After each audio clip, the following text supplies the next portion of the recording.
Hey, it's Lucy Kang here. Thanks so much for listening to Making Contact. If you want to support our work all year long, please consider signing up to make a monthly donation. Just $5 a month will help fund our social justice reporting all year long. Now, here's the show. Making contact. Making contact. I'm Salima Hamirani. Welcome to Making Contact, and it is New Year's again. And this year, like most years, we're going to sit down to figure out what we can do better, how to be more productive, find a better career, spend quality time with our families. And for all of that, we'll try to fit our hours and seconds into an endless grid of things that we need to do this year in order to be that better, more optimal human being. But with today's Encore, we offer a small suggestion. Don't throw out that calendar filled with half-hour segments of things to do, but maybe just put it in a drawer and maybe look at the sky or think about the birds for a second. Because it turns out the way that we think about time has a lot to do with colonization and how we were turned into laborers, which we are not, at least not naturally. Here's Lucy Kang with today's show about the political dimensions of time and what it means for our lives. September 9th, 2020. If you were in the San Francisco Bay Area, you might remember this as the day the world turned orange, like a literal orange. It was a side effect from all the wildfire smoke covering Northern California. Wikipedia even has an entry for it under Orange Skies Day. Outlets ran stories about it. The skyline of San Francisco looking more like an image from Mars. The orange glow from wildfires burning miles away, shrouding the city's landmarks, the smoke blocking out the sun. It was a weird day. It felt strange to have to carry on with my mundane tasks, like hopping on a scheduled call, while the world outside felt so apocalyptic. Like this was it. We had come to the logical conclusion of climate change. It was here and everything was doomed. Acclaimed author and artist Jenny Odell also describes this day in her book, Saving Time, Discovering a Life Beyond the Clock. But she uses it to make an argument against nihilism and in favor of hope. And it all starts with how we think about time. I feel like I'm much more attentive to the sort of the characteristics of any particular time or any particular day, and knowing that that's never going to return exactly in that form, which is like the most bittersweet feeling, right? Because like that's essentially acknowledging your own mortality. But it's also the thing that gives those moments meaning at all.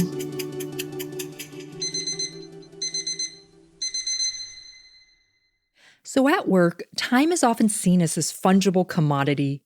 Especially if you're an hourly wage worker, 1 hour is often treated as interchangeable with any other hour.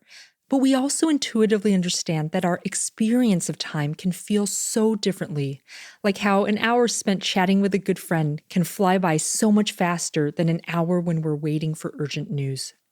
There's a whole history behind that idea of commodified work time that is deeply connected to the extraction of resources and labor under capitalism and colonialism. Jenny Odell writes that untangling our experience of time from these extractive roots can show us that the future isn't set and is still worth fighting for. So I talked to her for Making Contact about how saving time can help us save ourselves. Yeah, so we're here today actually to talk about your book, Saving Time, Discovering a Life Beyond the Clock. And it's just this really beautiful meditation about time, how we live through it, how it's socially constructed, and how we can also begin to imagine different and more liberatory modes of time. Just to start us off with like a quote, you write in the introduction that, quote, "This book is my panoramic assault on nihilism. I wrote it in an effort to be helpful, but toward the end, I felt I was writing it to save my life." So I'm actually going to start us off with a pretty broad question.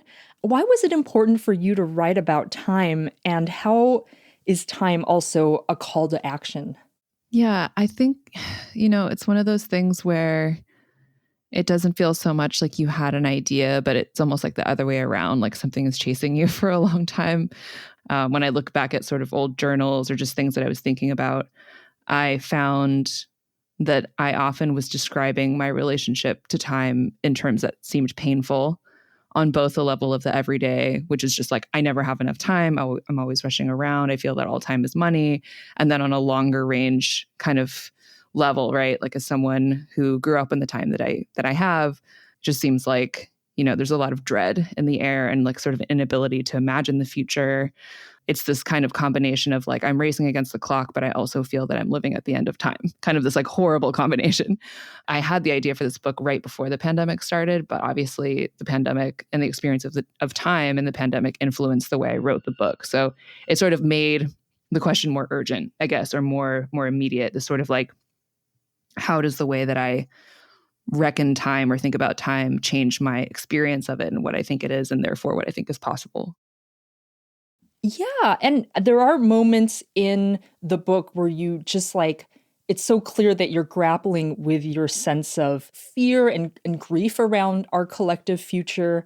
And I really appreciated having, just like something that was so relatable in that moment to feelings that I also experienced, but have not articulated nearly as well as you. And so, one of the parts that you start off the book is around this idea of like, hey, the relationship between what we think of as our daily work time pressure and the devastating effects of climate change that happen on this larger timescale are actually like really related at the root to a specific concept of time. Could you just talk about that and explain like what is connecting them?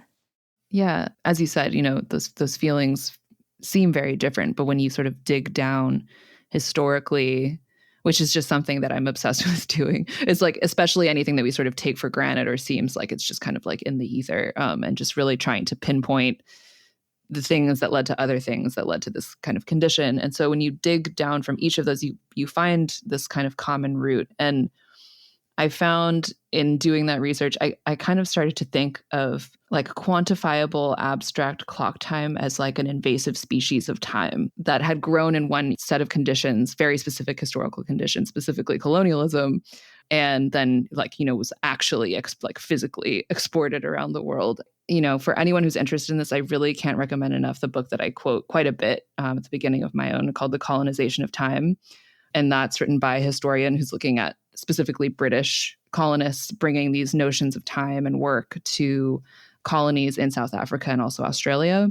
It's these people showing up with an extractive view of time. Basically, time can be filled with labor. Time is a means of discipline, and time is like stuff, right? That time is money, and it's clashing with, communities that are no less attentive to time, but in very different ways. And I feel like just going back to that moment in history for me was really eye-opening and kind of like defamiliarizing this really sticky notion, right? That like an hour is an hour, right? Which the idea of an hour is very much tied to a labor hour, like, or a labor day. But there, labor hours and labor days, like in the history of humans, right, is like pretty recent. And so it was interesting to go back to that moment and see like, oh, this was a really important kind of constellation of things that not only obviously led to us having this notion of time, that is fungible basically, and that is the time behind the feeling that you're racing against the clock or someone else is pitting you against the clock. But it's also part of this moment where you see the extractive mindset really kind of coming into its own, in sort of thinking about like landscapes and people as resources and resources that you can extract from. Yeah, well, I guess like in the first part of the book, you look at and kind of disentangle the ways time is typically treated in a capitalist society. So seen as productivity, seen as money, this whole idea that like time is money. And you actually like trace the roots of modern time management / productivity practices to West Indian and US plantations in the 18th and 19th centuries. Could you just retrace a little bit of like that history and how time specifically was used as a tool under those extractive circumstances? Yeah, I would say one of the other books that was, I think, equally as important for me was Accounting for Slavery by Caitlin Rosenthal, who is a historian who did an incredible amount of work in just kind of going back and looking at the origins of what we would call a spreadsheet. She gives a lot of examples in that book of these pre-printed logs, work logs that plantation owners who are often absentee owners, so they're overseas, would be using to sort of like crunch the numbers, like the sort of like labor days of slaves on those plantations. So, as she notes and points out in that book, it's like this very notion of like the time grid that many of us are familiar with. And I think before reading that book, would kind of assume came more from a factory context, that there's actually this very different context in which they arose, and is obviously like, basically the most exploitative relationship. But I thought that was really important as kind of like a really extreme example of what kinds of relationships these notions of time encode. And it's kind of interesting when you think now about how many contemporary time management books tend to include grids still. And obviously that's very different in terms of like how it's being used, but it is this kind of like echo of a relationship where like you are the master of your own labor and you're trying to make it go faster and sort of get more value out of it. So I really appreciated how you painted also this sweeping picture of how social hierarchy also underpins this like specific conception of time. So you bring up a few examples, like one of them being, the time tax of poorly run bureaucracies that poor people have to like deal with. And then another one is how like the time and the lives of Black people are stolen by incarceration or over policing. And then later on, you also like talk about how mass incarceration is this infliction of a type of social death. How do these examples get to these important questions that you ask around like whose time is more valuable and who gets to control whose time? Yeah, those for me were ways of thinking about time as something that's social, part of a social fabric. In part because I think I was reacting against this kind of, the idea that everyone has 24 hours in a day. I have a box that gets magically refilled with 24 hours every day. You have your box that gets refilled with 24, this kind of idea that that very much thrives, I think, in the US in a kind of bootstrapper culture, which is that you have the same amount of time as everyone else and you just like, it's your job to use it better. And so I think the idea of time as being part of a social fabric is a really helpful antidote to that, because it recognizes that the way you experience time, so that might include like numerically how many hours you say you have, but it also includes other things like, are you rushing? Are you waiting? Like, who are you waiting on? Whose schedule are you on in that free time? Like, how does the time even feel free, right? Like all of these other kind of much more maybe subjective seeming things compared to number of hours. These are all affected by basically a hierarchy of power. And so you kind of start to see that like everyone is embedded in this fabric, holding different positions. And the person with the most power is the person who can experience, who not only has the most time, right, but like has the most control over their time, which is what it's really about. On a kind of more hopeful note, I feel like if time is part of a social fabric, then the ways that you imagine making more time are collective, whether that's a union, which is like a very obvious example of people working together to make more time for everyone or have everyone have more control of their time. But other things that I think all fall under this category of like an agreement among people, a contract of some type among people, whether that's formal or informal, that redistributes that power and therefore changes everyone's experience of time, versus like a bunch of people individualistically trying to, make their time grids work better.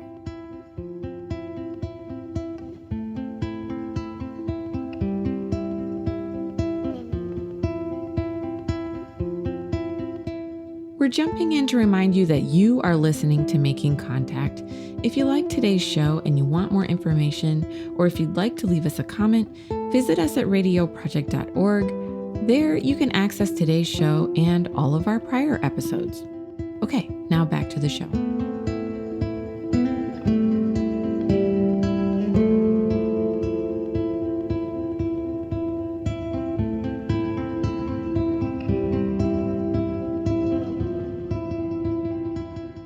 We've been talking with Jenny Odell, author of Saving Time, Discovering a Life Beyond the Clock.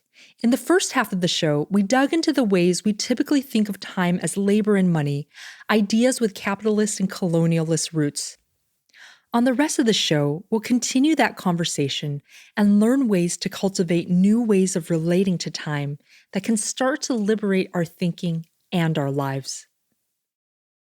So I do want to make sure we get to like the portion of your book that talks about, I guess, like a more liberatory concept of time.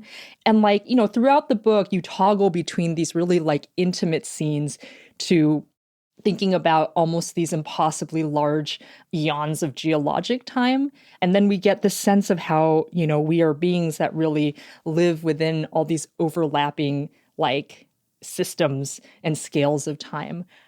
Can you define like chronodiversity for our audience and just like maybe explain like how we can also experience it on a daily level? So it is, for me, what it sounds like. It's a diversity of varieties of time.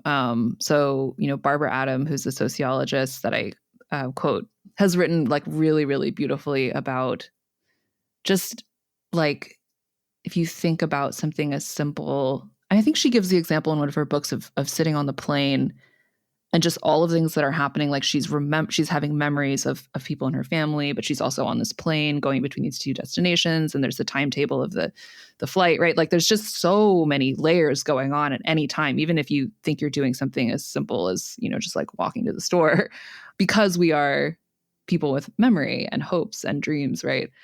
And we're in areas that also have history and, things are changing. And so as she puts it in her book, like it's actually pretty intuitive, right? This idea of chronodiversity. It's just that it gets kind of buried or drowned out by this one way of thinking about time that is just kind of creeping into the entire day. But I would say that if you do have, some amount of latitude, I think even just thinking about it, like being aware of it, that time it does feel different. And really kind of ruminating on that, it kind of renders you more sensitive to those changes. But I guess what I'm saying is like any amount you can get away with and just kind of courting this feeling or this kind of attention to how time feels for you, which is, I think, sometimes not even something we really ask ourselves. I think that there's something so interesting and intuitive about the different ways that you talk about what time could be instead. So I'm thinking specifically about this like story that you share about your friend who had some beans that then she gave to her friends and then, maybe spread this line of beans across the country. I'm going to read you just that quick passage about this that really struck me. It goes like this. Time is not money. Time is beans. Saying it meant that you could take time and give time, but also that you could plant time and grow more of it, and that there were different varieties of time. It means that all your time grew out of someone else's time, maybe out of something someone planted long ago. And that's just such a beautiful like passage. Could you just recap that story for us real quickly? Yeah, totally. So that was my friend who lives in the Santa Cruz Mountains, who I visit a couple times a year. And I'm very blessed to have a handful of friends in their 70s, which is also, I think, has really affected the way that I think about time because I'm in my 30s. And she has an amazing garden. So in the book, actually leading up to that bean moment, there is also an important detail that she was planting, or she had planted lettuce, and she was trying to give me a bunch of lettuce. And I had some resistance to taking it because I was like, I don't want to take your lettuce. And she's like, no, I need to get rid of these outer leaves in order for this plant to grow in the way that I want it to. I've been giving lettuce to everyone. And that like this sort of made me realize that I so assume that everything is a zero-sum game that I could not imagine that if she gives me something, we both have more, right? Like, so just like even that kind of simple image. Because when time is in the grid, you have your grid and my grid. It is very much a zero-sum game. And then shortly after that, she was planting some beans that, she gave to a bunch of friends who all loved them. She couldn't find them anymore. This is 20 years ago. She doesn't remember where she got them. And those friends, luckily, they gave some of them back to her, and then they gave some of them to their other friends. And so these beans are sort of spreading around and around for 20 years. And so now she has them, or she has the descendants of them, right? And she knew that I was working on this book about time. And so we were talking about it and how, we need different metaphors for time. And I was kind of like, beans are a really interesting metaphor for time because like she understood that what she was getting back was not exactly what she had given. And also everyone now had more.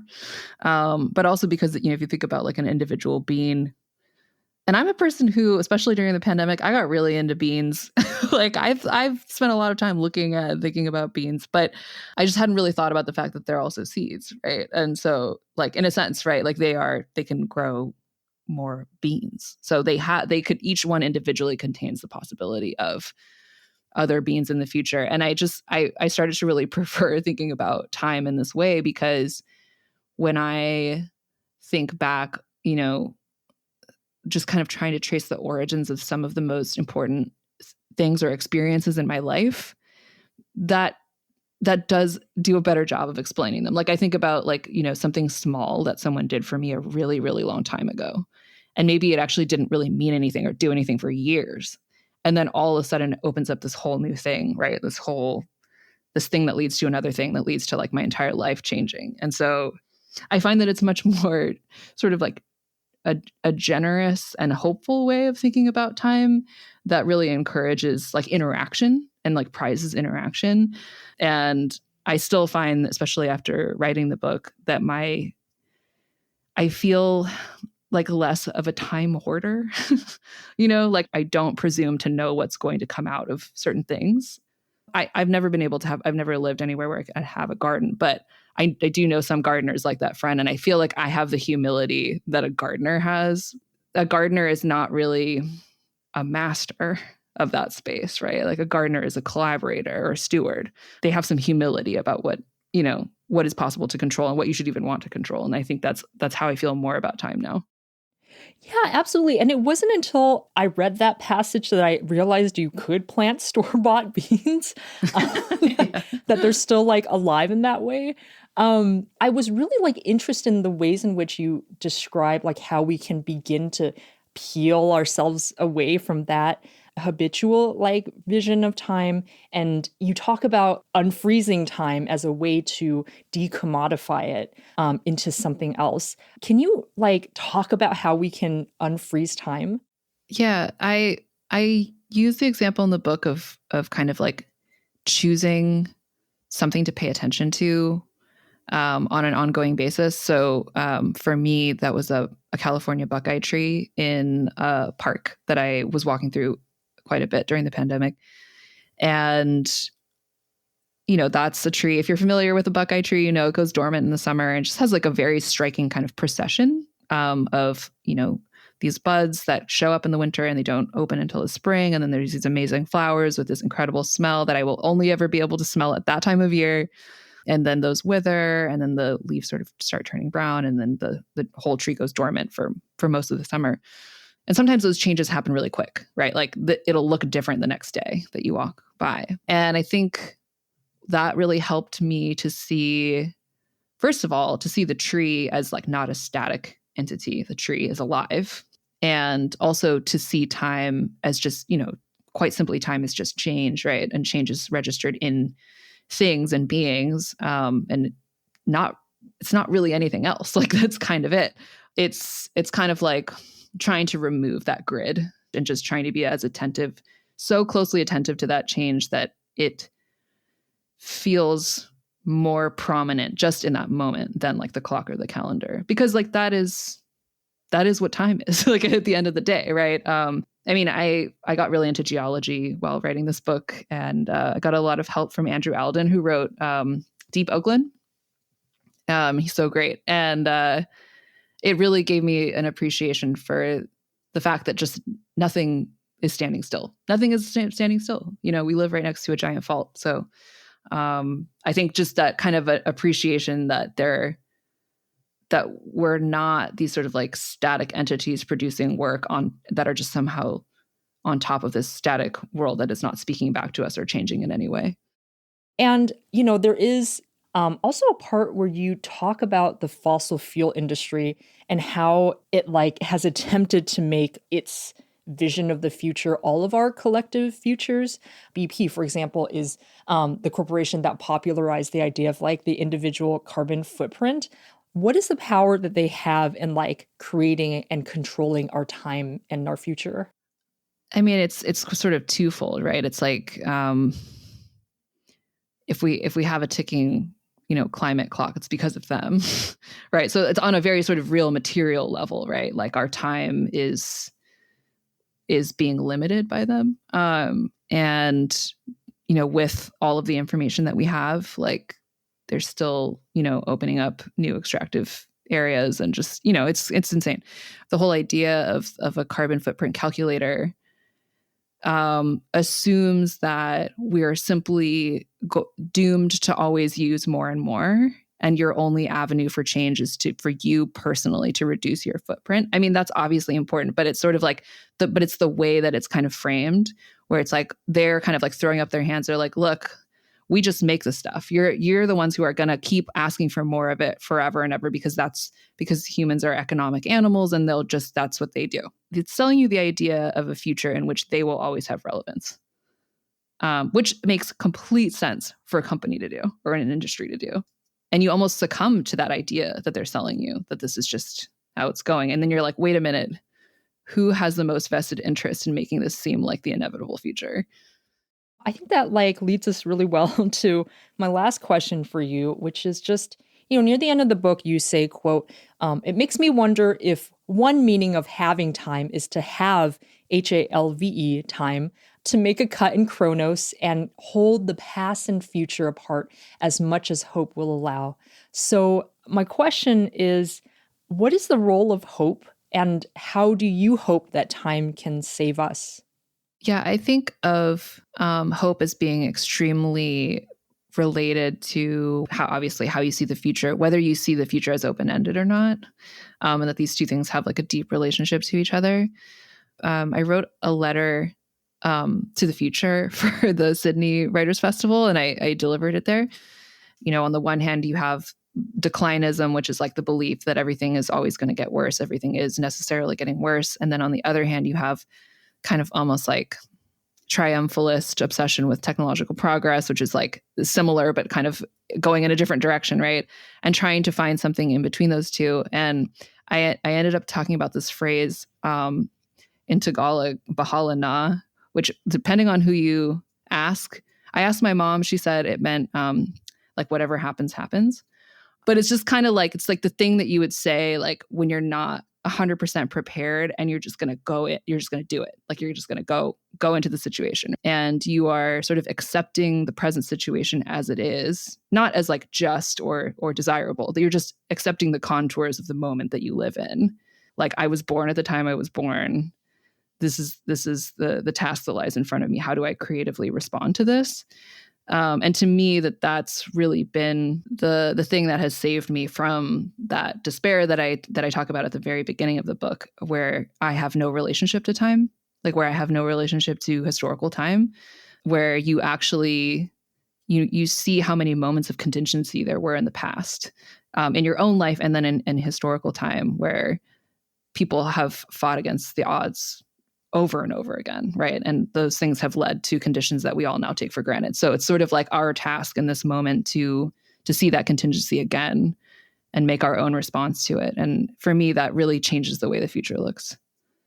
Well, Jenny Odell, it's been fascinating to talk to you.